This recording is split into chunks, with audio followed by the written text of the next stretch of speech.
Bienvenido, Leonardo. Presentamos tu currículum, que es muy extenso, así que un corto resumen para conocimiento de todos nuestros médicos y visitantes esta noche en nuestra aula de HG. El doctor Leonardo Reyes Ortiz es médico de la Pontificia Universidad Javeriana de Bogotá, especialista en neumología y PhD en medicina interna, con tesis de doctorado, mención excelencia cum laude de la Universidad Autónoma de Barcelona, por su investigación sobre enfermedad pulmonar intersticial difusa en el Hospital Vall d'Hebron de Barcelona. Ha realizado varias especializaciones y maestrías en trasplante de órganos y en clínica médica. El doctor Reyes tiene 30 años de experiencia en neumología general y 24 años de experiencia como médico de cuidados intensivos. Actualmente trabaja en primera línea en los grupos específicos de SARS-CoV-2, tanto en planta de hospitalización en el Hospital Quirón Salud, como en la unidad de cuidado intensivo del Hospital CIMA de Barcelona, Fundación Jiménez Díaz, Universidad Autónoma de Madrid, España. El doctor Reyes posee amplia experiencia profesional como investigador y docente universitario, con numerosos trabajos publicados y pertenece a diferentes sociedades científicas, tanto en Colombia como en España. Reconocido entre los profesionales de primera línea en la crisis del COVID, con el Premio Princesa de Asturias 2020. Hoy tenemos el privilegio de escuchar su conferencia Evolución del tratamiento del SARS-CoV-2 desde el tsunami hasta la actualidad. Bienvenido, doctor Leonardo Reyes Ortiz. Es suyo el micrófono de esta aula. Doctora Luz Estela, mil gracias por esa amabilísima presentación y darle las gracias al laboratorio por la invitación. La verdad que para mí es un orgullo representar pues nuestra tierra acá en España. Y mi tierra pues incluye América Latina, por supuesto, y pues quiero demostrar lo que ha sido la experiencia desde el punto de vista clínico, ya que estuve al frente del cañón, tanto en cuidados intensivos como en planta de hospitalización, desde el primer día que llegaron los pacientes de COVID a Barcelona. Con esto, pues me gustaría comenzar pues ya la presentación de nuestra charla de esta noche.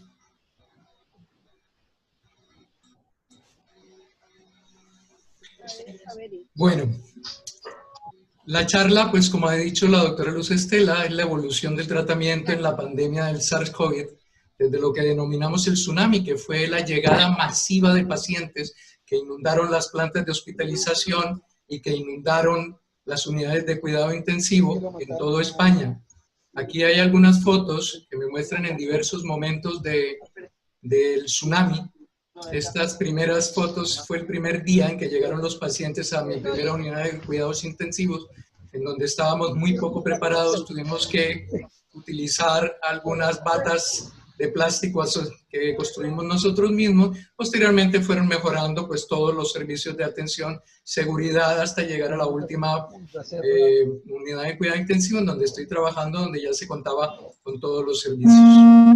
Entrando un poco de la historia del COVID, pues como sabemos, más o menos es lo que creemos saber. Esto comienza a nivel de diciembre en una ciudad china que se llama Wuhan, que para mí fue una sorpresa porque realmente no sabía al inicio ni dónde quedaba, y más sorpresivo todavía que contaba con 11 millones de habitantes. Posteriormente nos enteramos que también en Wuhan pues estaba el laboratorio más grande de virología que se encuentra en Asia. Entonces, esto pues ha hecho levantar algún tipo de sospechas en relación de dónde pudo venir en algún momento pues, el coronavirus.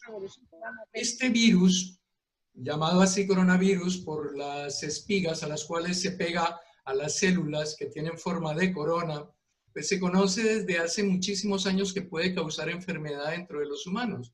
Estas enfermedades siempre han sido transmitidas por animales a un segundo animal, es decir, hasta ahora no se cuenta realmente que animales como los murciélagos o las ratas, que son los principales animales que tienen este virus, hayan pues contaminado directamente al humano. Siempre ha sido a través de otros mamíferos, por ejemplo, con el primer SARS-CoV, que fue en el año 2002-2003, que empezó también en China, con el MERS-CoV, que aparece en el año 2012 en Arabia a través de los camellos, y ahora pues le han echado un poquito la culpa al pangolín, que deben estarlo buscando todavía, pero que todavía no sabemos con certeza si ha sido el animal que realmente fue contaminante. Este es un vistazo del día de ayer, qué es lo que está pasando con el COVID a nivel del mundo. Y como vemos, pues el mapa del mundo pues prácticamente ya está copado por la infección por el virus. Contamos ya con 8.700.000 personas infectadas y en el momento pues ya casi nos acercamos al 500.000 de fallecidos. Si entramos a la página de Johns Hopkins en el día de hoy, pues más o menos confirma los datos, son casi 9 millones de personas infectadas, y aquí tengo los datos de personas infectadas en Colombia, 63.000, y en Ecuador 49.000. Nada que decir con lo que está sucediendo pues en Estados Unidos o en Brasil, desafortunadamente, con unas infecciones que están, digamos, descontroladas. Este señor, que es el director de la World, pues todavía nos sigue insistiendo que al presente no tenemos una medicación que haya sido probada, que sea segura y efectiva para el tratamiento del COVID. Por lo tanto, desde el principio hemos tenido que seguir las pautas que paulatinamente hemos ido aprendiendo que pudieran funcionar hasta el momento actual. Es decir, todavía no podemos recomendar ninguna de las medicaciones. Lo que sí hemos recibido es una enorme cantidad de información. Esto es del día de hoy de PubMed, en el cual del COVID-19 tenemos casi 25.000 artículos, con lo cual esto ya es casi una intoxicación, es decir, una intoxicación de información que hace muy difícil poder seguir cualquier punto que uno quiera investigar en relación con el COVID. Hay que tener mucho cuidado con lo que se lee y mucho cuidado realmente de ver la calidad de los artículos que se están publicando. Pasando ya directamente, ¿cuáles fueron las primeras experiencias en China? Y qué fue lo primero que nos llegó a nosotros cuando aparecieron los pacientes a inicios de marzo. Pues estas fueron las primeras publicaciones en las cuales nos decían que había aparecido un virus nuevo, que era el coronavirus. Este coronavirus, pues se hicieron los estudios y se pudo hacer el análisis genético a nivel de enero del año 2020, y se decía que era una neumonía y que producía pues un cuadro normalmente de tos seca, de mialgias, de disnea, fatiga y expectoración. Con esto, pues realmente los tratamientos que se iban a utilizar pues eran muy parecidos a los que utilizamos en todas partes, con una neumonía adquirida en la comunidad. También teníamos la experiencia de qué era lo que había sucedido en tratamientos en el primer COV en el año 2003, en el cual la ribavirina había tenido algún efecto positivo. Luego, qué había pasado en el MERS, en el cual pues otros antivirales pues habían sido utilizados, como el oseltamivir, con regular resultado. Se había utilizado algo, el lopinavir-ritonavir, y había empezado a hacer los primeros pinitos, el otro antiviral, que es el remdesivir. De todas maneras, no teníamos nada claro qué era lo que se debía utilizar. Con esto, pues empezamos a tratar los pacientes como una neumonía y posteriormente como un síndrome de dificultad respiratoria del adulto producido por esta neumonía de la comunidad. Lógicamente, antibióticos empíricos, específicamente quinolona, ceftriaxona, citromicina. Este antiviral que después se demostró que no servía para nada, que es un antiviral que se utiliza más para otro tipo de virus, y cortisona en algunos de los pacientes. Luego, posteriormente, salieron varias publicaciones de los grupos diferentes que llevaron pacientes en China, y se encontró que más o menos seguían los mismos tratamientos. Ya empezaba a aparecer el lopinavir-ritonavir, que es uno de los antivirales que más hemos utilizado aquí en España, y a partir de este uso que se hizo acá, en la segunda semana de marzo, pues el Ministerio de Sanidad saca la primera pauta, que es muy similar. Es decir, es una pauta de tratar como un síndrome de dificultad respiratoria del adulto, y nos deja la recomendación de utilizar algún antiviral, pero del tipo lopinavir-ritonavir. Lo que sí sabíamos, y esto sigue siendo más o menos cierto hasta la actualidad, dependiendo del país, es que en el 80% de los pacientes la infección va a ser muy leve y prácticamente casi todos se recuperan. Hay un 15% que tienen una infección severa y un 5% que tienen una infección crítica. Mientras más severa y más crítica, los índices de mortalidad van a ser muy altos. Es decir, resumiendo, 80% leve y un 20% que son los pacientes que normalmente hospitalizamos y el 5% que llevamos a las unidades de cuidado intensivo. De todos estos, pues lógicamente, los que tienen unas infecciones leves o moderadas se recuperan prácticamente todos, los que tienen severa, pues algunos llegan a los índices de mortalidad. Este índice de mortalidad también varía con el país y depende del momento en el cual se analicen los estudios de los pacientes. En las primeras 4 semanas, por ejemplo, del tsunami en España, la mortalidad llegó a ser del 10%. Luego, posteriormente, ha ido disminuyendo y en este momento es del 6,1%, que sigue siendo una de las más altas del mundo. ¿Por qué se murieron tantos pacientes en España? Pues se murieron por 2 motivos muy importantes. El primero, porque tiene una población muy mayor. Y esta población mayor que estaba recluida en las residencias de ancianos, pues en cierto modo, y ahora está en investigación muy severa, pues fueron abandonados. Abandonados por las residencias y un poco abandonados también por el Estado. Con esto, pues más de 24,000 pacientes mayores de 75 o 70 años, pues murieron en las residencias, no llegaron a los hospitales. Y el otro porcentaje de mortalidad fue porque se recomendó, y es algo que se sigue haciendo en América Latina, que se recomendó que los pacientes permanecieran en sus casas hasta que no pudieran más, porque tenían una alta posibilidad de infectarse cuando llegaran a nuestros hospitales.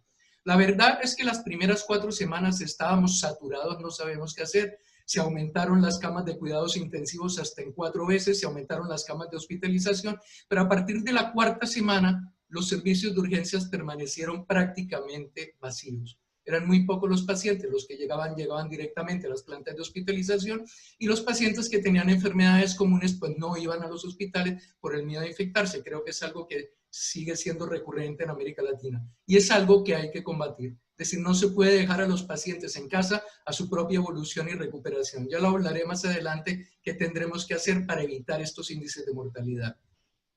Con el paso del mes, y estoy hablando de febrero, los estudios ya empezaron a catalogar esta enfermedad como una enfermedad de 3 etapas. La primera etapa, que era la infección temprana, que era donde se replicaban los virus, en donde empezaban a aparecer estos biomarcadores de inflamación. Una segunda etapa en la cual ya se empezaba a alterar el pulmón y empezaba el inicio del síndrome de dificultad respiratoria del adulto, donde había que vigilar la hipoxia o la cantidad de oxígeno circulante. Y una tercera que ya se hablaba de una hiperinflamación o tormenta de citocinas, en donde los pacientes podían entrar en una falla orgánica. Así que de estas 3 fases, pues encontramos una primera fase, que es una fase de respuesta viral en donde se produce la replicación. Mientras más cantidad de virus se hayan inhalado, es decir, mientras hay una carga viral más severa, más posibilidades hay de tener una afectación severa. Y una segunda fase que es la propia hiperrespuesta del organismo ante la infección por el coronavirus. Esta hiperrespuesta pues produce toda esta tormenta de citocinas. Con esto también encontramos ya a inicios de marzo que la enfermedad pues realmente causaba un síndrome de dificultad respiratoria del adulto producida por unas lesiones pulmonares que eran prácticamente similares a las que produjo el COVID-1 en el año 2002-2009. Parte del tratamiento pues estaba bien instaurado. Había otra parte que faltaba todavía por conocer. Con esto tengo aquí las fotos del primer protocolo que llegó para las plantas de hospitalización. El primero de la UCI utilizamos el que nos habían dictado el Ministerio de Sanidad y el segundo pues de mi hospital en donde estuve 9 años, el Hospital Vall d'Hebron, pues utilizamos el protocolo. Aquí está, estas eran las fotos que tenía porque era un protocolo que llevaba en el bolsillo, que era un poco complejo porque no habíamos utilizado muy buena parte de los medicamentos, ni los neumólogos, ni lo habíamos utilizado en cuidados intensivos. Y pues se nos decía que ya debíamos, de acuerdo a la presentación o gravedad clínica, empezamos a utilizar un antiviral que era el lopinavir, ritonavir o Kaletra, que en algunos pacientes, de acuerdo a los criterios de gravedad, asociábamos un fármaco que era la hidroxicloroquina, que era un fármaco, después ya hablaré más profundamente sobre este fármaco, pero que se había utilizado en la base a la cloroquina inicialmente para tratamientos diferentes y sobre todo en los últimos 20 años, principalmente para la malaria y en los últimos 20 años para pacientes con enfermedades inflamatorias como lupus o artritis reumatoide por sus efectos inmunomoduladores. Posteriormente aparece ya la primera mención a un fármaco antiinflamatorio que para España ha sido muy importante, que es tocilizumab. Es un bloqueador de interleuquina 6 y ya se nos comentaba que podíamos empezar a conseguir las primeras ampollas de un antiviral para recibir. Este fármaco es sumamente costoso, es un fármaco que cuesta unos 5.000 euros y estaba todo pagado por el Estado. Y luego, posteriormente, pues, se daban todas las formas de actuación.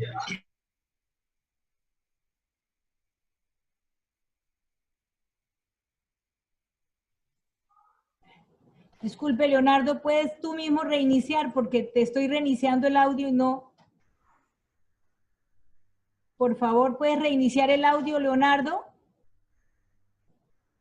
Disculpen, por favor. ¿Alguien no sé si ya ahora me pueden escuchar. Sí, sí, ahora sí, ya. Adelante. Es que me había aparecido alguien, algún anuncio y se bloqueó.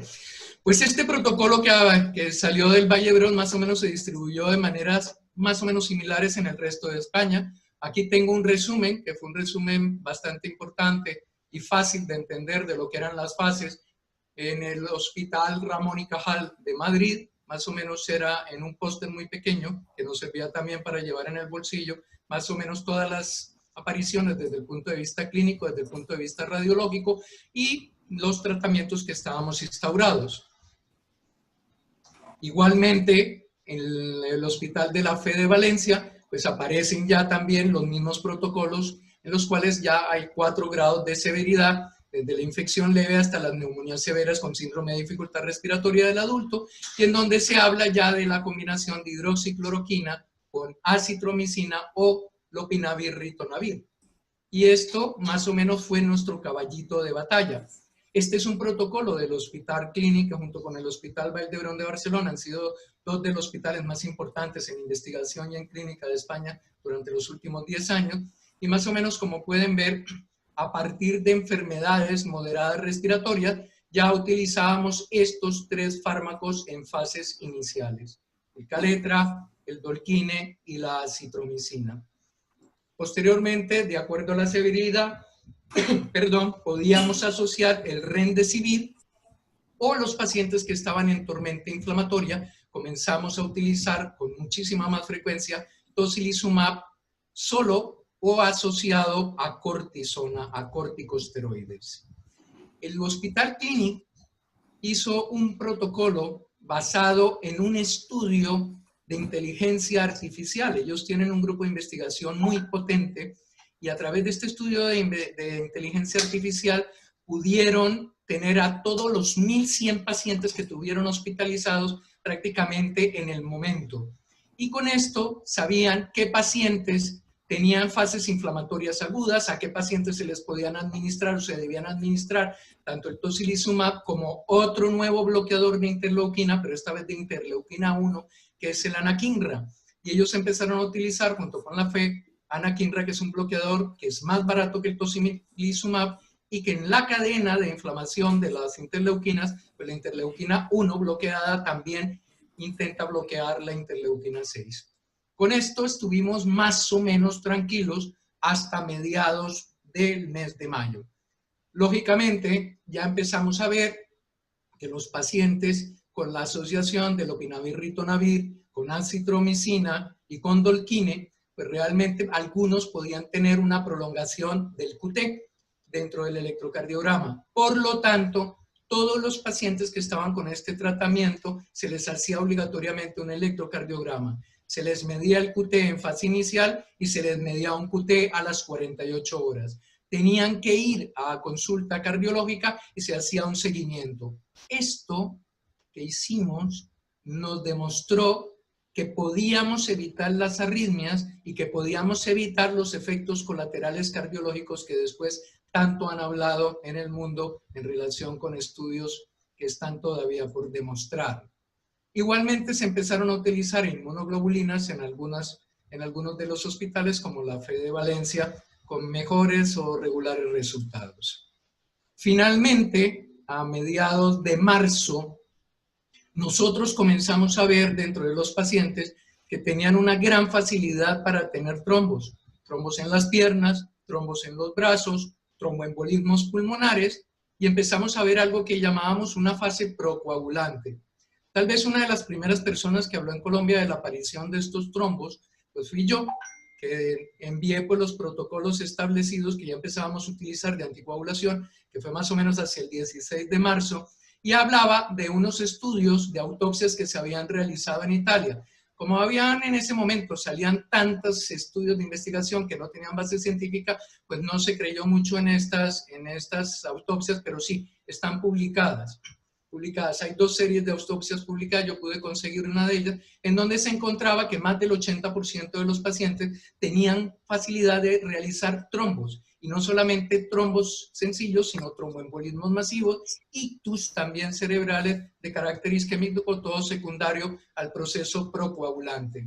Con esto sabíamos que además no solamente se producían trombos a nivel de los grandes vasos, sino también del pequeño vaso, y una red de entramado de fibrina que alteraba, además del síndrome de dificultad respiratoria del adulto, pues producía una alteración de los alvéolos o de los vasos. Igualmente aparecen los primeros estudios en los cuales nos hablan que ya los pacientes en Nueva York, los estudios del grupo del doctor Valentín Fuster, aparecen los estudios en el cual ya se certifica una alteración de los vasos miocárdicos en muy buena parte de los pacientes, y que la anticoagulación asociada mejora muchísimo los resultados de los pacientes hospitalizados con COVID. Con estos estudios, pues lógicamente ya se nos creó un poco más las pautas anticoagulantes que nosotros estábamos utilizando. Finalmente, en mayo ya nos hemos dado cuenta que la enfermedad es mucho más que una neumonía y que la alteración pues puede prácticamente comprometer cualquier órgano de nuestro cuerpo y puede producir una gran cantidad de daños a cualquier sitio. Con esto, pues, teníamos que dar algo, y era las pautas anticoagulantes. Esto está en catalán, pero es la pauta que saca el Clínico y el Vall-d'Hebron, que son más o menos similares, y estas pautas de anticoagulación se mantienen desde el mes de marzo en adelante, y ahora están establecidas en todos los protocolos de tratamiento. ¿Qué ha pasado en el transcurso de mayo? En abril había aparecido el primer estudio de Remdesivir que no demostraba realmente que tenía una gran utilidad, pero luego aparece un segundo estudio que sale publicado en donde se acorta el tiempo de hospitalización de los pacientes y mejora la supervivencia, algo en relación con el placebo. Y este estudio ha servido para que la FDA dé la orden para que se autorice el uso de Remdesivir en Estados Unidos. Nosotros veníamos utilizando Remdesivir ya desde hacía ya un par de meses. Y esto que ha sido fundamental, lo que ha sucedido a inicios del mes de junio. En el mes de junio, la revista The Lancet saca los primeros estudios, resultados de un gran estudio que estaba haciendo la Organización Mundial de la Salud que se llama Solidaridad. Este estudio reunió 108 millones de dólares para realizarse en el mundo en diversos países. Creo que eran más o menos unos 32 países y se recogían unos 90 y tantos mil pacientes. Pues los primeros resultados se publicaron en la revista The Lancet. The Lancet junto con New England Journal son las 2 revistas más importantes de medicina del mundo. Y creo que es la primera vez en la historia que yo me recuerde, no conozco otro caso similar, en el cual 3 días después la misma revista tiene que retractarse de lo que ha sido publicado en esta revista, en el cual, a pesar de que había múltiples fármacos involucrados dentro del estudio Solidaridad, se le echa la culpa a la hidroxicloroquina y se nombra a ese fármaco directamente como el causante de muertes o de arritmias dentro de los pacientes hospitalizados. Además, se dice que no solamente produce esto, sino que no hace ningún efecto positivo, igual que el otro antiviral, que es el litonavir, lopinavir, ritonavir, y que el interferón también queda en dudas. Esto, pues lo que hace es que definitivamente al día siguiente la Organización Mundial de la Salud envía un warning mundial diciendo que el antiviral, la hidroxicloroquina, no funciona, que produce graves efectos colaterales, sobre todo desde el punto de vista cardiológico, y con este warning, pues múltiples países suspenden la administración de este fármaco. ¿Cuál es? Para joder a Trump. ¿Qué causa esta circunstancia? Pues que 212 estudios de investigación en los cuales estaba involucrada la hidroxicloroquina se suspendan de carácter temporal. España no lo suspendió. Y no lo suspendió porque nosotros estábamos seguros de lo que habíamos visto. Nosotros hablamos entre los grupos de cardiología, los 3 más grandes hospitales de Barcelona, y ninguno de los grupos vio ni arritmia ni muertes cardiológicas producidas por esta medicación. Los controles que nosotros hacíamos a nivel de cardiología era suficiente para mantener el estado de seguridad. Y si había un alargamiento del QT, cambiábamos la medicación o dejábamos únicamente el lopinavir, ritonavir o suspendíamos parte de la medicación. Pero no causábamos ningún problema a nivel cardiológico. Luego, 3 días después, The Lancet se retracta, pero ya se produce lo que en España se habla como una chapuza, que en Colombia se le dice una chambonada, es decir, algo muy mal hecho. Ya se ha realizado este gran movimiento en donde ya un fármaco queda marcado. Queda marcado y ya muchos de los países no vuelven a formular ni a prescribir este fármaco para la comunidad. Y esto es un punto que es importante porque afortunadamente otra vez los estudios de investigación han vuelto a ponerse en marcha y empezamos a recibir los primeros estudios que nos van abriendo un poco de luz sobre esta medicación. Así que llegamos a la actualidad. La actualidad estoy hablando de la semana pasada. La semana pasada los protocolos establecidos dentro de mi hospital de base, pues más o menos nos encontramos que los pacientes que ingresan los volvemos a tratar nuevamente un poco como el principio. Es decir, con corticosteroides en los estados avanzados, con antibióticos si los pacientes tienen sobreinfección. Lógicamente un marcador que nos sirve mucho para saber si están infectados es la procalcitonina. Si no, no damos antibióticos. Luego miramos los pacientes que tienen riesgo trombótico y damos tratamiento profiláctico inicialmente o con dosis medias de anticoagulantes o con dosis máxima de anticoagulantes en los pacientes en los cuales hayamos confirmado un tromboembolismo pulmonar o una alteración trombótica. Igualmente, pues nos hablan de quiénes eran los candidatos a UCI. En aquellos candidatos a UCI que tenían marcadores de inflamación como interleuquina 6 o ferritina elevado o dímero D elevado, aplicábamos una dosis de tocilizumab. Al principio aplicábamos 2 dosis de tocilizumab y entrábamos en algún protocolo de cortisona. Inicialmente nosotros seguimos utilizando pulsos de metilprednisolona durante 3 días, nada más que 3 días. Otros grupos han utilizado dexametasona. Hacíamos los estudios para verificar que realmente no tenían otra afectación de carácter viral. Y curiosamente esto es importante porque si tenía origen latinoamericano, asiático o africano, se hacía una serología para estrongiloides extraarticulares y se administraba ivermectina, no como antiviral, sino como tratamiento antiparasitario. Y para los pacientes con infección severa, nos quedó esta pauta, que es tocilizumab, dosis única, metilprednisolona 3 días, se podía asociar remdesivir y se podía asociar lopinavir, ritonavir. Con lo cual ven que no aparece por ninguna parte la hidroxicloroquina, ni aparece por ninguna parte la acitromicina. Es decir, los fármacos quedan fuera de juego. Y únicamente nos encontramos con esto. Que hay una asociación farmacológica que lleva en Cataluña y que más o menos confirma que esto es el uso para todos los hospitales de Cataluña que deben utilizar estas pautas. Y con esto pues es lo que en este momento nos hemos quedado. ¿Qué ha pasado posteriormente? Que estamos empezando a ver pacientes ya no de COVID, los hospitales se han vaciado. Nosotros hemos tenido muy buenos resultados con las medicaciones y los tratamientos. Nosotros pasamos de un índice de mortalidad inicial en las unidades de cuidado intensivo el primer mes de un 50% a menos de un 20% en algunas unidades y las de alta complejidad a un 25% y en las plantas de hospitalización pasábamos de un índice de mortalidad de un 30% a 0% en las últimas 4 semanas. Y en esos pacientes estábamos utilizando la pauta anterior.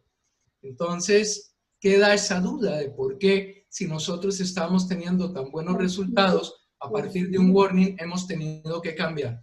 Y lo segundo que estamos viendo ahora, pues son pacientes que ya han quedado con una alteración fibrótica postneumónica o neumonías organizativas, o los pacientes con infecciones post-COVID, pacientes a quienes se les ha administrado algún bloqueador de interleuquinas o cortisona. Pues la acción principal es bloquear el gran hiperefecto, pero también reduce definitivamente reduce la capacidad de defensa y pueden aparecer infecciones. Afortunadamente, son muy pocos pacientes. Por último, estoy hablando del 18 de junio.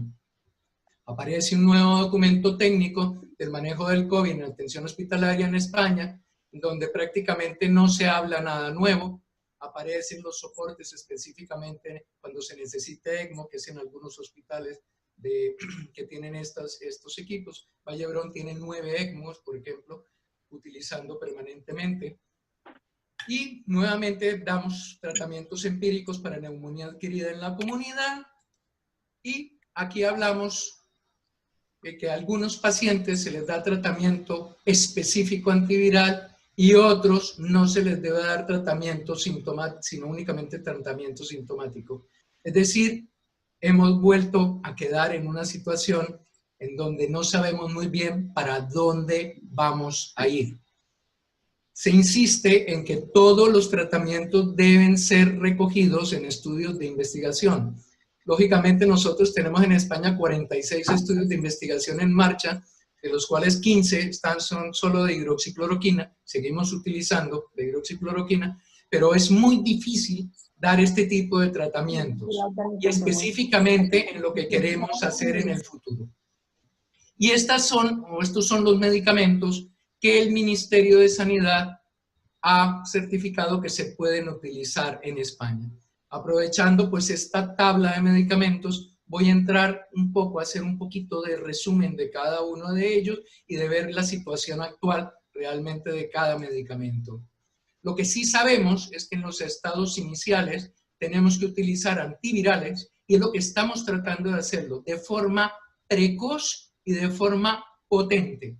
Nosotros sabemos que los antivirales funcionan como inhibición de la replicación viral, pero tal vez cuando se utilizan en fases avanzadas ya su función no es la adecuada. Entonces lo que queremos, y son algunos estudios que están en marcha, utilizar antivirales, cualquiera que sean ellos, ojalá los que tengan menor costo económico, porque dar fármacos de 5.000 o 6.000 euros pues es impagable aún para España, mucho más para América Latina. Entonces la idea es darlo de forma precoz y en las segundas o terceras fases asociar fármacos antiinflamatorios.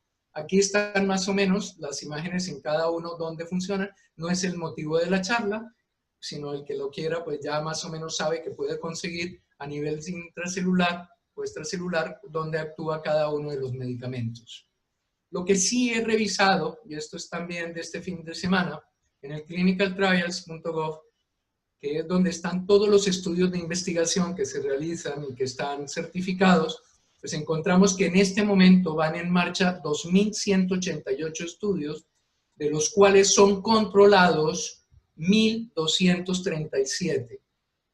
La mala noticia es que hasta el momento solamente hay 5 estudios publicados o terminados, con lo cual pues ni el 1% de los estudios tenemos información y ya se han tomado medidas muy drásticas sin tener siquiera información de base.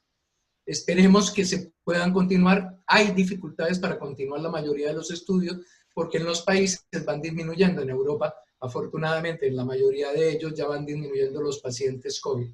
Esperemos que la segunda ola se demore en llegar durante muchos meses. Ojalá sea así.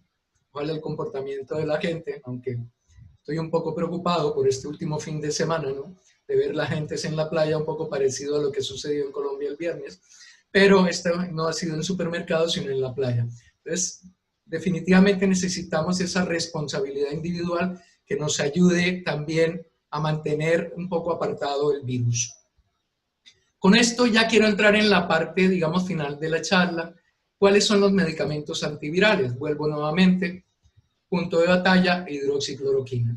La hidroxicloroquina, pues, es un medicamento del cual tenemos conocimiento a través de la cloroquina hace más de 100 años, para el tratamiento del Plasmodium falciparum, Plasmodium vivax, algunos de ellos, y luego para el tratamiento de lupus o el tratamiento de artritis reumatoide.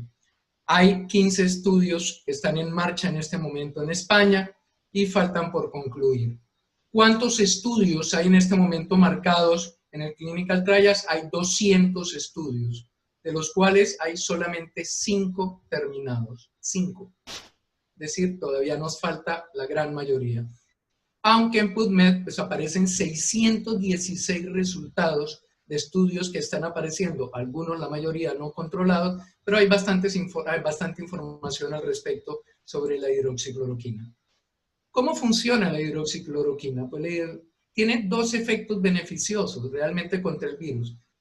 Actúa bloqueando externamente la entrada del virus y bloqueando internamente al virus cuando está dentro de la célula para que no expulse su RNA. Esto desde el punto de vista antiviral, pero tiene un tercer efecto, que es el efecto antiinflamatorio, las propiedades antiinflamatorias. Entonces, esto es bloqueando los interferones, el TNF, la interleuquina 6 e interleuquina 1. Es decir, podría ser prácticamente un coadyuvante para el tratamiento de los otros fármacos antiinflamatorios. Es uno de los pocos medicamentos que tiene efecto a nivel antiviral y antiinflamatorio.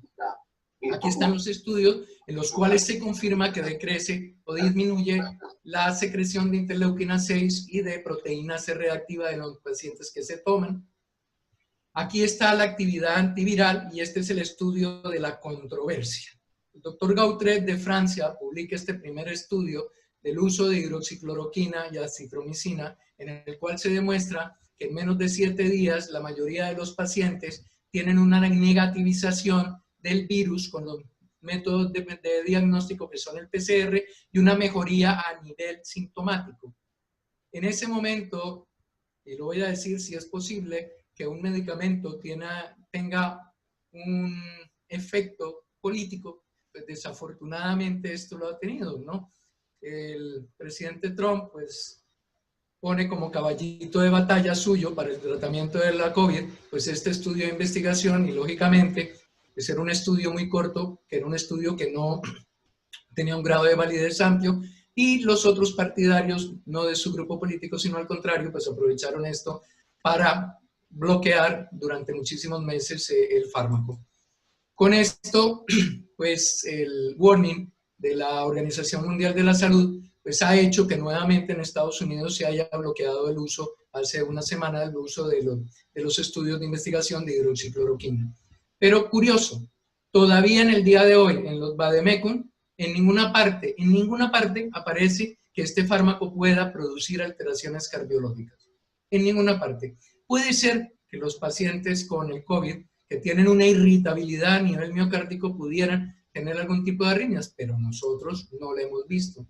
Y uno de los puntos importantes es que de la gran cantidad de información que empieza a aparecer, esto es un papel que me llegó estos últimos días, en el cual los mismos grupos de Gautret y de Francia, pues hacen un metaanálisis de estudios publicados en los cuales se incluyen 105.040 pacientes, un poco para contrarrestar el estudio Solidaridad, y en el cual se ven efectos positivos, tanto en la parte clínica como en la parte evolutiva de los pacientes, en 3 de 4 estudios randomizados, y no se ven los efectos colaterales.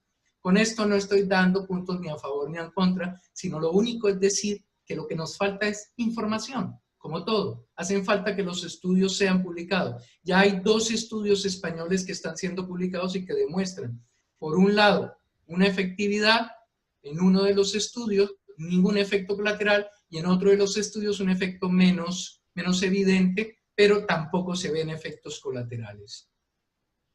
El segundo fármaco que seguimos utilizando antiviral es el lopinavir-ritonavir. Es un inhibidor de la proteasa que se utilizó pues también para el MERS y es un fármaco que se ha utilizado para el SIDA desde el año 2009. Es un antiviral que inicialmente pues, ha funcionado en China, empezó a utilizarse en China y posteriormente lo hemos seguido utilizando. Hay estudios a favor y estudios en contra. De todas maneras, están en marcha 63 estudios, de los cuales pues, hay muy pocos terminados hasta el momento. El Remdesivir es un análogo de nucleótido que está en investigación. Es un fármaco que se utilizó efectivamente para el virus del ébola y a partir de ahí, pues en el estudio de MERS se encontró que tenía mejor evolución que el lopinavir, ritonavir o el interferón. Hay múltiples estudios que están en marcha con este fármaco y realmente pues hasta ahora tenemos un estudio amplio que demuestra una diferencia en la cual los pacientes tuvieron una mejoría en la evolución y una menor cantidad de días de hospitalización. El problema, como he dicho, pues es su costo. ¿Cuántos estudios tenemos en este momento? Pues tenemos 26 estudios, de los cuales muy pocos terminados o no terminados.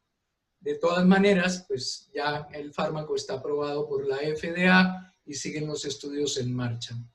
Nosotros no hemos utilizado ivermectina, pero sé que en América Latina, en Perú, no sé si en Ecuador, se esté utilizando en estudios de investigación como fármaco antiviral. Lo que sí quería mostrarles es que hay 22 estudios en marcha con ivermectina, de los cuales todavía no está terminado ninguno. Es decir, no tenemos ninguna información al respecto.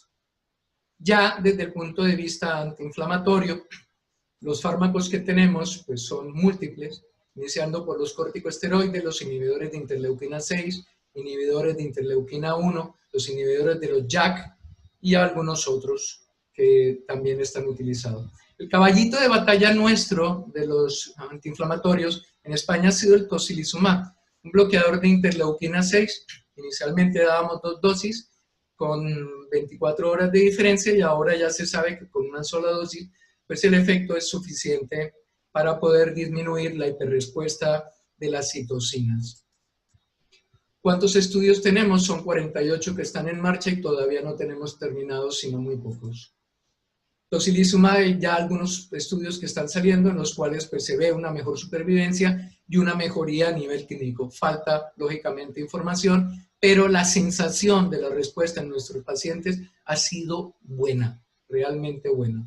Como hablé, el segundo bloqueador, un bloqueador de interleuquina 1, que es el anakinra, que es un fármaco que tiene 20 años. Es un fármaco bastante antiguo que se utilizó inicialmente para algunos tipos de linfoma, que luego se han utilizado para alteraciones de carácter inmunológico, algunas aún en dermatología, y que se ha visto que al bloquear la interleuquina 1, también bloquea la interleuquina 6, es más económico que el tocilizumab y ha dado buenos resultados. Y algunos hospitales, como el Hospital Clínico, basado en su estudio de inteligencia artificial, ha mezclado en los pacientes que tenían niveles más altos de interleuquina 6 o de PCR o de ferritina, pues los dos fármacos bloqueadores, tocilizumab y anakinra, y con buenos resultados. ¿Cuántos estudios tenemos? Pues tenemos 15 estudios, hasta ahora no se ha terminado ninguno. También aparecen ya algunos estudios en los cuales hay mejoría a nivel de los marcadores de inflamación, hay mejoría a nivel de la oxigenación con aumento de la PAFIF y también mejoría en la evolución de la enfermedad en los pacientes hospitalizados. La semana pasada han aparecido a través de unos estudios británicos en lo cual se habla que los corticoides, y específicamente la dexametasona, mejoraban significativamente la supervivencia de los pacientes. Yo quiero volver a comentar que nosotros estábamos utilizando con cierto respeto, con cierta prudencia desde el principio, pero hemos utilizado en algunos grupos metilprednisolona y en otros dexametasona desde el principio. ¿Cómo actúan los corticoides?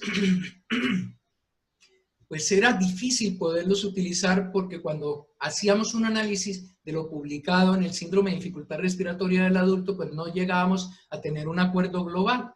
Habían estudios que nos decían que funcionaba bien y habían estudios que decían que funcionaba mal, sobre todo en los síndromes de dificultad secundario o secundarios a otro virus que era el de la influenza.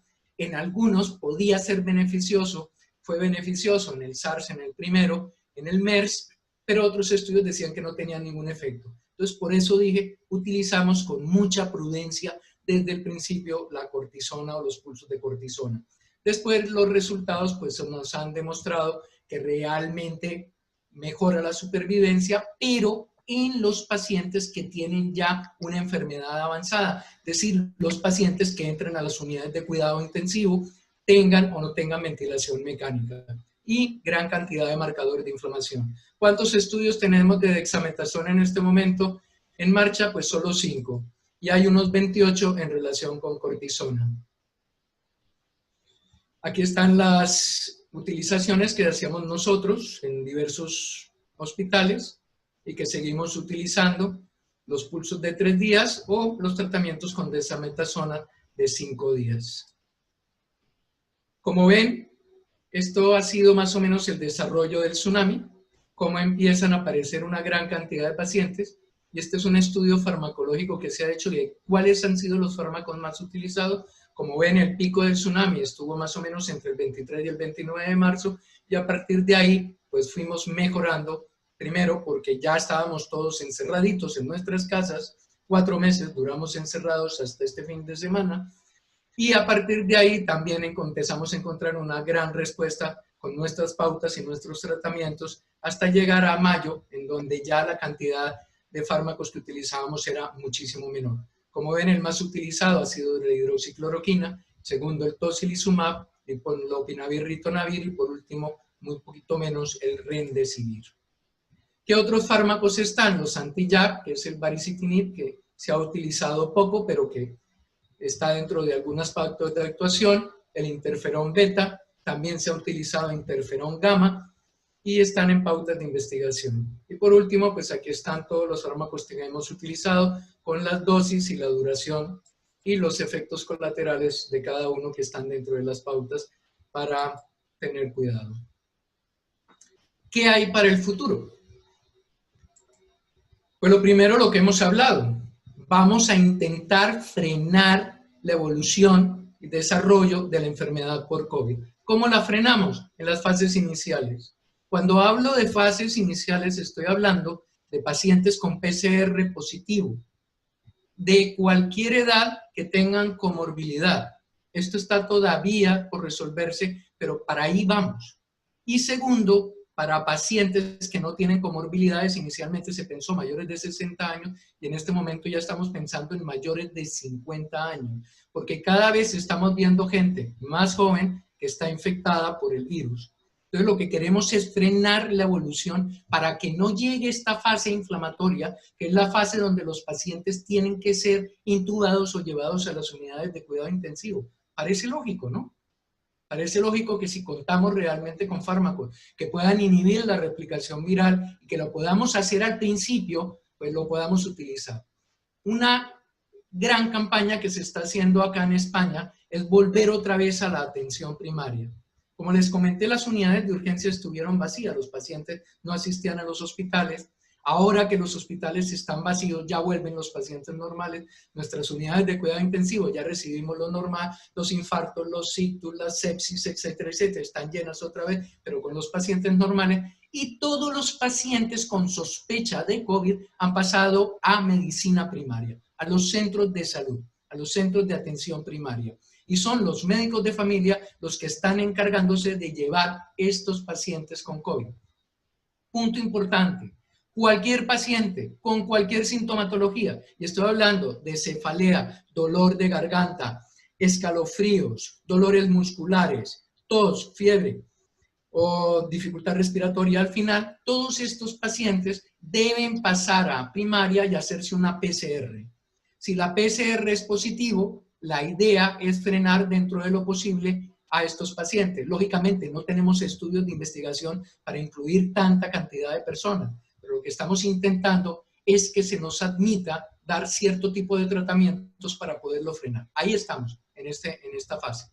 Pero es importante que los pacientes ya acudan precozmente para tener, por un lado, la PCR, y segundo, para hacer los estudios de todos los familiares o de personas de contacto para tratar de bloquear la dispersión viral, que fue algo que no se hizo al principio.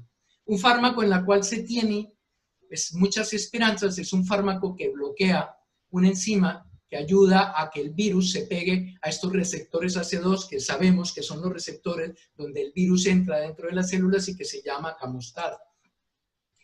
Luego, ¿qué tenemos? Pues los sueros hiperinmunes, los sueros de pacientes que han desarrollado anticuerpos con la enfermedad, los hemos venido utilizando ya en el último mes y medio con muy buenos resultados, se siguen haciendo estos sueros hiperinmunes.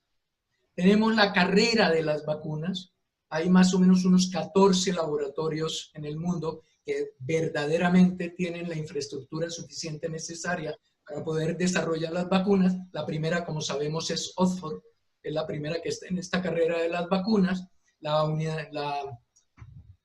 Pues Europa ha comprado ya 400 millones de dosis, las ha pagado ya a los laboratorios y está potenciando a los laboratorios que fabrican en Europa, pues que terminen esta vacuna lo antes posible. Y por último, esta es una noticia de hoy. Aquí hay un laboratorio muy serio que se llama Grifols, y es un laboratorio que desde el principio ha utilizado estos sueros hiperinmunes, pero no para utilizarlos directamente, sino para utilizar una inmunoglobulina anti-COVID.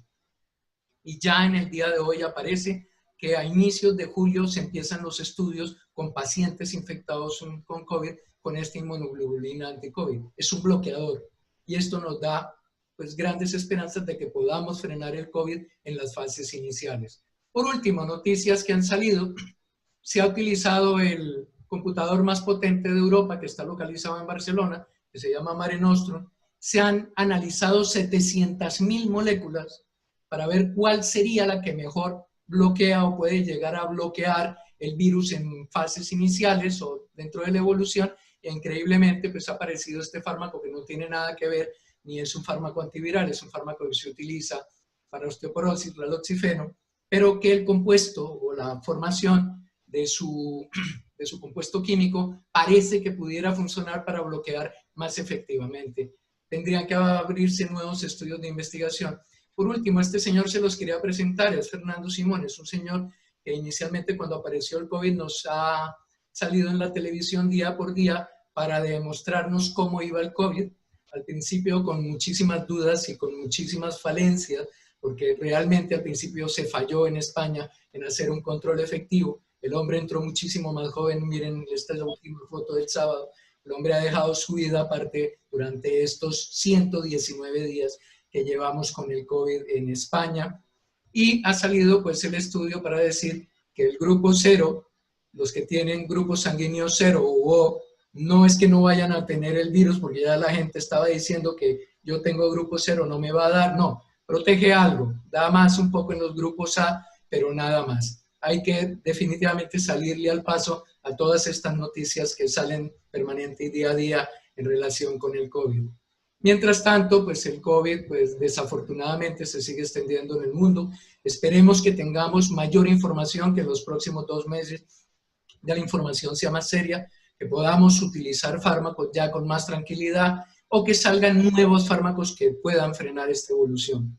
Y por último, pues darle las gracias por su participación y por su atención. De verdad, mil gracias por la invitación. Y aquí, pues, cuando quieran, pues, podemos hacer ya la sesión de preguntas. Ya, quisiera hacer una primera pregunta, Leonardo. Sí. Por ejemplo, el paciente positivo asintomático se beneficia iniciar con hidroxicloroquina, aspirina y acitromicina, por ejemplo. A ver, la aspirina, yo te quiero decir, mi doctor Edgar Quiroga, compañero,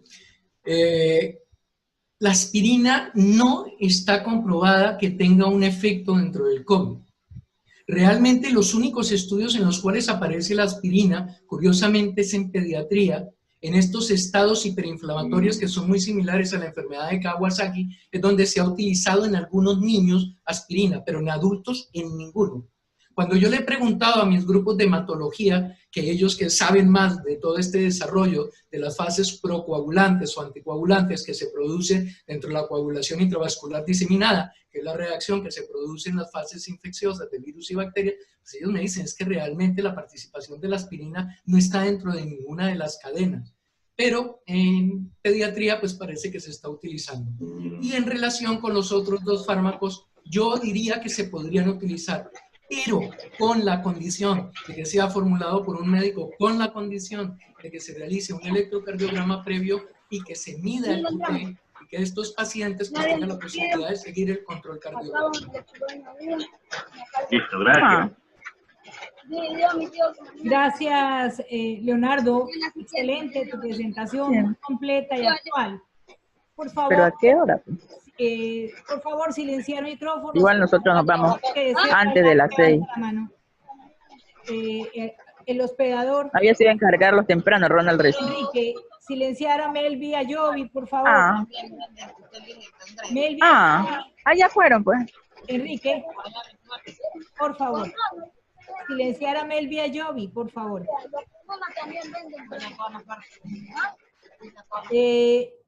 Si hay alguna otra pregunta, tengan la gentileza de levantar la mano. Estamos mirando el chat para ver si hay preguntas en el chat. Veo muchas felicitaciones en el chat.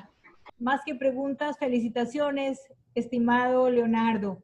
Están los colegas muy contentos por la charla tan actual, tan clara y tan objetiva. Pregunta una compañera, doctor, ¿cuánto tiempo acompañarían los ahogos a una paciente diagnosticada con COVID? ¿Cuánto tiempo acompañarían? La dificultad respiratoria. Pues es que eso depende. Normalmente la dificultad respiratoria aparece ya a partir del 7º día de infección. Y es donde ya pasamos de la fase de replicación viral a la primera fase de inflamación. Y la dificultad pues depende del grado de afectación. Normalmente sabemos que el virus puede afectar tanto bronquios como parte alveolar, y esto produce pues el cuadro de síndrome de dificultad respiratoria del adulto o una bronquitis diseminada. Si el paciente tiene defensa, si el paciente es joven y responde, normalmente puede bloquear esta situación y con fármacos, lógicamente, pues se puede bloquear mucho más rápido antes de que se produzca esta gran alteración. Pero depende de cada uno de los pacientes y del tratamiento que reciba. Si el paciente se le deja a su evolución, pues normalmente ya sabemos que tiene un 20% de probabilidad de caer en una fase pues ya severa de infección y de inflamación y que puede llevar hasta llegar a la unidad de cuidado intensivo.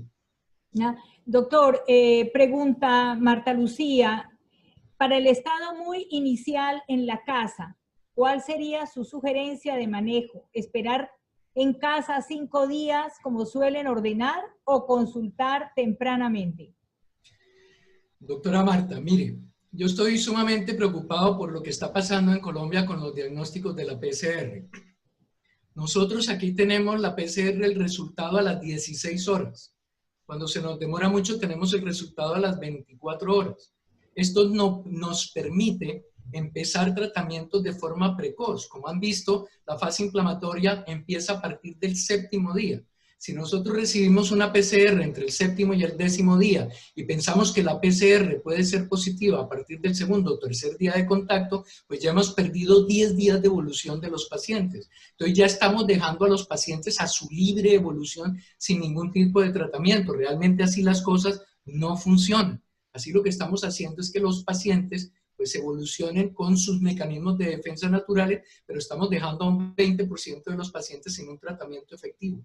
La idea es poder llegar a algo mucho más rápido, es poder llegar a un médico que te haga la PCR, que al día siguiente tengamos ya la positividad y que si el paciente tiene comorbilidad, empiece un tratamiento antiviral, cualquiera que sea, el que tengan ustedes, el que confíen, porque uno tiene que confiar en lo que hace. Yo les he insistido muchísimo a mis compañeros desde el principio.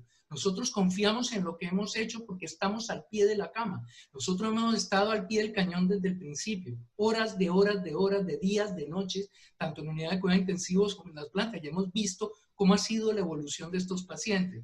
Cuando los estudios llegan a los escritorios de los médicos o epidemiólogos, pues llegan estudios con datos muy fríos que dicen, sí, bueno, tiene una P que es significativa, realmente estos estudios tienen una fortaleza que es muy importante y esto realmente, pues este estudio vale la pena, no vale la pena. No, de lo que estamos hablando es que nosotros, como médicos, que estamos al frente y al lado del cañón, tenemos esa facultad. Es decir, nosotros hemos, algo que nos ha enseñado el COVID, que nos ha enseñado muchísimas cosas. Primero, que nos ha puesto a todos en nuestro lugar. Nos ha quitado esta superioridad que teníamos a la raza humana de decirnos, no, oigan, tengan mucho cuidado con lo que hace porque cualquier situación puede desencadenar en una tragedia. Y segundo, también como médicos nos ha enseñado otra vez, en una enfermedad tan grave como es esta, a volver a ser médicos clínicos, a estar al lado del paciente. Como ven, al principio no teníamos ni siquiera, sabíamos cuál era el tratamiento efectivo para darlo. Hoy en día, después de 120 días en España, seguimos otra vez con grandes dudas y en el mundo siguen con grandes dudas. Entonces queda la actuación como médico. Nosotros seguimos pautas de actuación desde hace 15 años y hemos seguido al pie juntillas las pautas de actuación para tratar a nuestros pacientes, pensando siempre que estas pautas se hacen con la mejor entereza y con la mayor honestidad. A mí, después de lo que ha pasado en Lancet, me empiezan a quedar algunas dudas al respecto.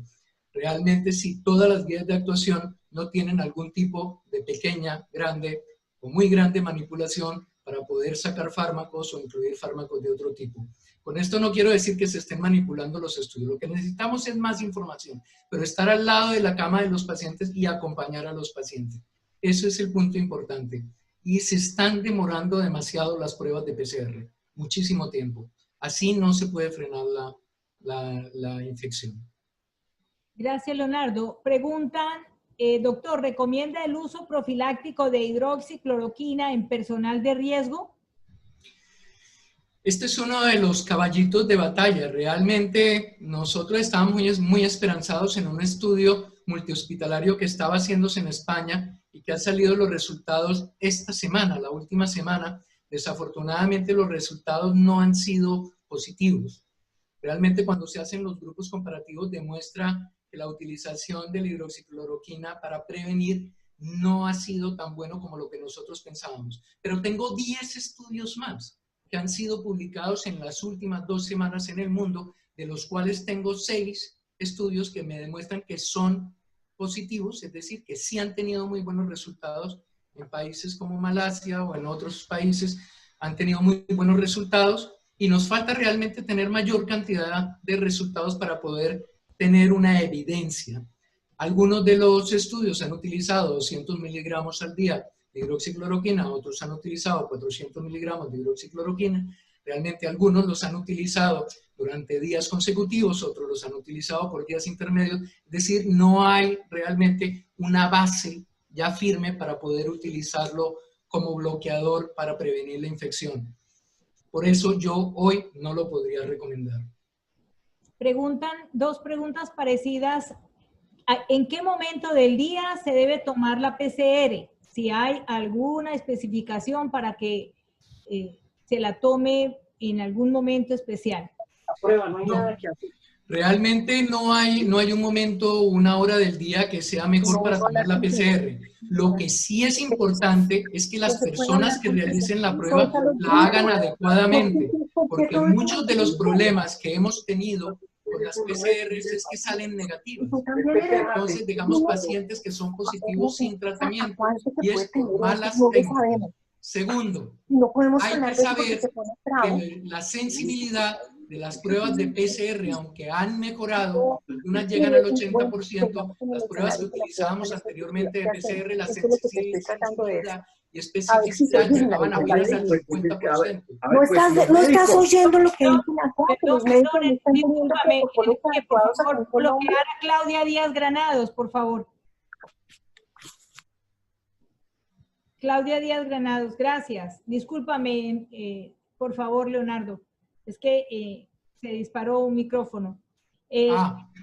No se oía el tema de... Vuelvo a repetir un poco la respuesta. No hay una hora del día que sea importante. Lo importante es hacer una técnica adecuada. Realmente muchos de los problemas con la PCR salen negativas, principalmente por mala técnica. Resulta que se hace el escobillonado nasal y se hace en las zonas superiores, que es donde duele. El paciente retira la cara, el escobillo no llega hasta la parte profunda, que se puede hacer tranquilamente sin producir tanto dolor, dirigiéndola adecuadamente, y por eso ahora se está empezando a utilizar tanto la garganta o saliva. que es mucho más fácil para hacer las PCR. Ya empiezan a salir los primeros estudios. Esto es lo importante. Y segundo, los estudios de sensibilidad y especificidad han mejorado con las últimas técnicas. Las últimas PCRs que tenemos aquí en España tienen un 80% de sensibilidad, las que utilizábamos al principio un 50%. Es decir, yo me pregunto cuántos pacientes que nosotros dimos como negativos realmente tuvieron una infección que pudo haber sido frenada a tiempo, ¿no? Ya. Dos preguntas finales. Una pregunta dice que si en niños se ha observado algo más relativo al COVID. En los niños, nosotros, bueno, yo no tengo experiencia en pediatría, realmente yo me dedico a la parte de adultos, pero algo he seguido, lo que es la enfermedad hiperinflamatoria padecida del Kawasaki. El Kawasaki es una especie de tormenta de citoquinas también que se produce en los niños, pero que afecta a los vasos. Es decir, curiosamente afecta la aorta, afecta las arterias coronarias y afecta la perfusión de múltiples órganos como el hígado y como el riñón, y que lleva a disfunción múltiple orgánica. Esto es lo que se ha visto realmente. Lo que pasa es que afortunadamente los niños tienen una reserva orgánica de defensas y orgánica que hace que afortunadamente sean muy pocos los que mueran y los puedan sacar adelante, pero realmente la afectación es masiva. Y ahí los tratamientos con cortisona, con algunos antiinflamatorios de los que hemos hablado, de los bloqueadores de interleuquinas y la utilización de aspirina, no sé muy bien por qué, pero lo están utilizando, pues parece que los resultados son positivos. Habría que investigar dentro de los estudios de las publicaciones. Ahora han salido la última semana 2 publicaciones importantes en relación con este síndrome parecido al Kawasaki. Hay 3 preguntas relacionadas con inmunidad, que sería la última parte de las preguntas, porque reconocemos su esfuerzo, doctor. Aquí son las 8, pero allá son las 3 de la madrugada.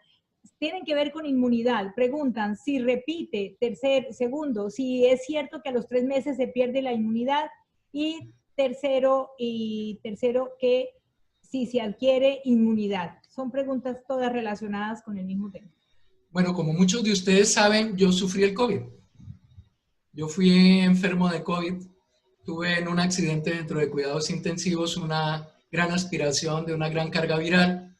Afortunadamente, yo tengo también alguna comorbilidad de base, tengo asma de la infancia, y afortunadamente con mi grupo de trabajo pues decidimos ser una especie de paciente guía hace un mes y dar un bloqueador de tratamiento. Yo utilicé hidroxicloroquina, utilicé lopinavir, ritonavir y pude detener la progresión de la enfermedad.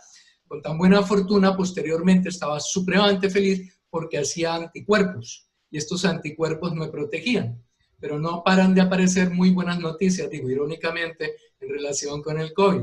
Esta semana, hace 3 días, aparece un estudio en donde demuestra que el 30% de los pacientes que producen anticuerpos los protegen, el 20% tienen una protección que es dudosa y un 50% la protección de los anticuerpos realmente no evita una nueva infección. Lo que hay que hacer es seguirse cuidando porque hay grandes probabilidades de que aún con anticuerpos pueda volverse a presentar una reinfección. Hay que cuidarse, definitivamente. Hay que ser muy estricto específicamente con los pacientes y las cargas virales. Ya, siguen entrando preguntas. ¿Puedo hacer la última, doctor? Claro, por supuesto, tranquila. Dice, ¿qué se sabe en cuanto a la carga viral que se requiere para manifestar la infección y dar positivo el PCR? El nivel de carga viral exactamente controlado no se ha podido hacer. Lo que sí se sabe es que mientras mayor cantidad de virus entran a través de nuestra nariz o nuestra garganta, mayor posibilidad de presentar un cuadro de infección y un cuadro inflamatorio severo. Aquí ya no estamos hablando de miles de virus, estamos hablando de millones de virus. Lo que sí se sabe es que algunos de los pacientes que están hospitalizados y dentro del cuidado intensivo siguen produciendo virus a pesar del tratamiento aún 20, 25 y 30 días después. O sea que eso que pensábamos que los pacientes después de 7 días de tratamiento no tenían virus, no, tampoco es verdad. Los pacientes siguen teniendo virus y hay que tener cuidado en todo momento con ellos. Y los pacientes de la calle, pues algunos son hiperproductores de virus. Entonces lo que tenemos que evitar es un contacto cercano.